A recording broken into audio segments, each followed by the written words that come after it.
What's up, guys? I am back again with another video.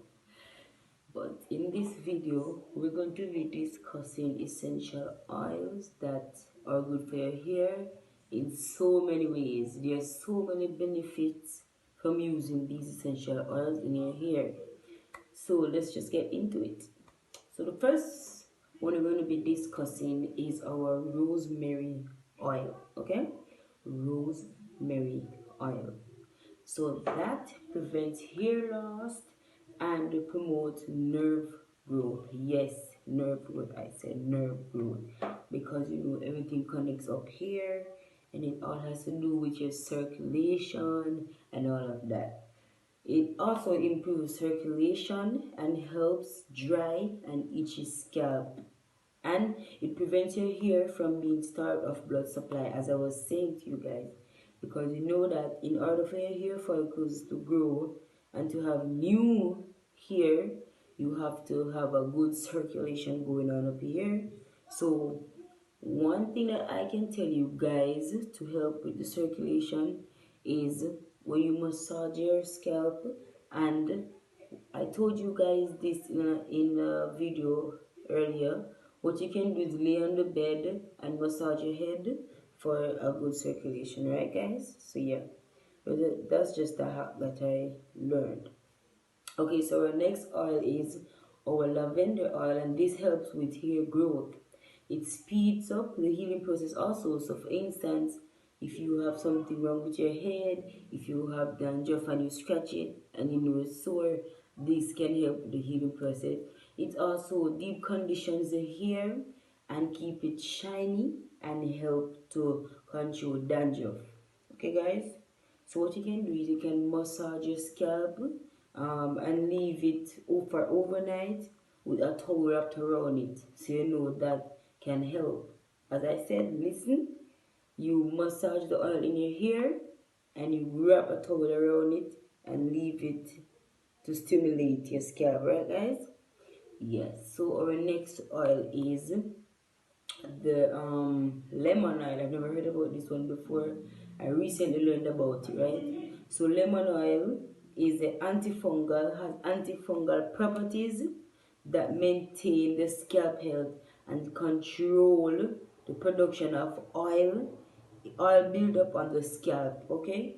And for regrowth from dormant hair follicles. When I say dormant hair follicles, some persons have hair loss.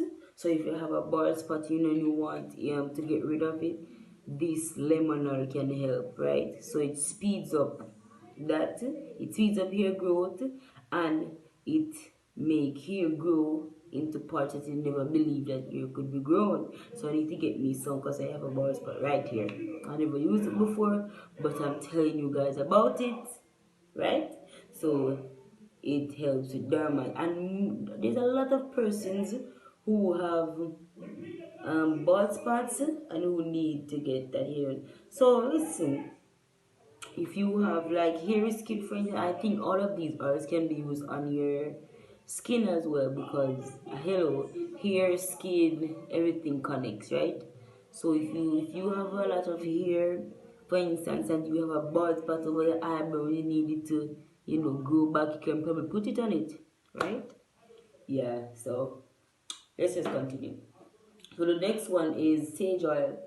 I don't know this either, but apparently it is good. I've read about it, seen it, but I never used it before. As I said, sage oil, what this does, it darkens gray hair. So all of who trying to keep young and look fresh can use sage oil to darken their gray hairs, okay? And it also stimulates the growth.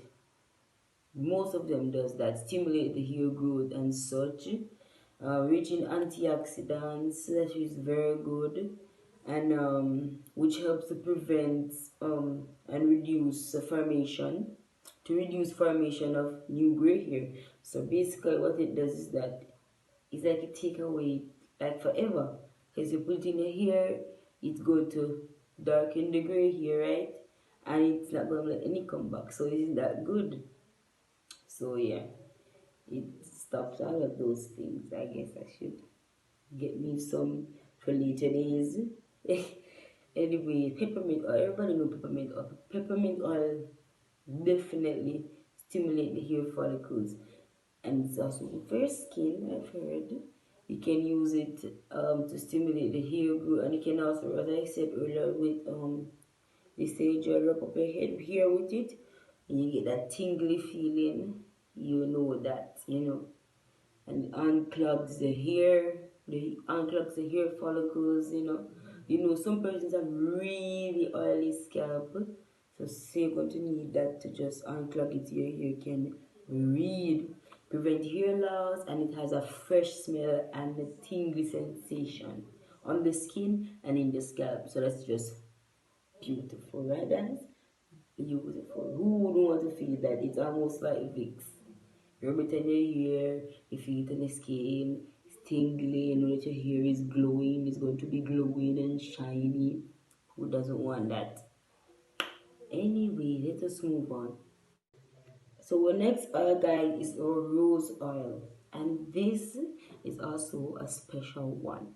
This is used to renew and heal the hair follicles. Also good for your skin and reduce wrinkles in your skin and fine lines. And we don't want that because we all have fine lines. Like these are the babies right here. It's, as I said before, guys, these oils are good for the skin and the hair because they're all connected. So if you use them on your hair, you can use them on your skin as well. So all of you who have fine lines, you want to get rid of and wrinkles and bags, you can use your rose oil on your skin. Use it as a You can use it as like shea butter, because I use shea butter on my face and it's beautiful. But I most use it at night. I don't use it like when I'm going on the road or anything like that. I use it when I'm going to my bed. Okay, so let me tell you guys about this. The rose oil has to be diluted with a carrier oil. When I say carrier oil, I mean like coconut oil, what again? Coconut oil. That's just the best. You can use with coconut oil and dilute it, and you can put it in your hair to strengthen the follicles, right? Why you have to dilute it, I think because most of them are so raw and they're natural just like that. You want something, you don't want it too strong in your hair because you don't know what the outcome can be. So that's why most times they say to dilute it with a carrier oil, right? Yeah, so all these oils, guys, are good for your hair. Another one that I had mentioned is the tea tree oil. I had spoken about that one earlier in past videos. The tea tree oil is good for hair growth, and that's just it. It's just good for hair growth. It's good for everything. All of these oils together is good for everything. Now, don't go and dump all of them in your hair at once, guys. You have to take your time and go through and to see which one which one your hair loves, because you have to work with your body. If you're drinking milk and you see you have breakouts, you can't continue drinking milk, right? So we just have to treat our hair the same. If our hair don't love this product, we have to stop using it, or else we're gonna have hair loss and hair breakage and all those stuff. So we just have to use them and see which one our body or our hair prefer, because as I said, they're all connected and we have to take good care of them by eating healthy and doing what's just right for them, right, guys? So I have been a victim of hair loss, and I can tell you that if you don't take care of your hair, you're not going to reach anywhere. If you keep putting all sorts of things in your hair and not doing it how it is supposed to be done, it's not going to grow. It's going to stay dormant like some follicles. Like I said, guys, just stay tuned for more. Please like and subscribe and comment below.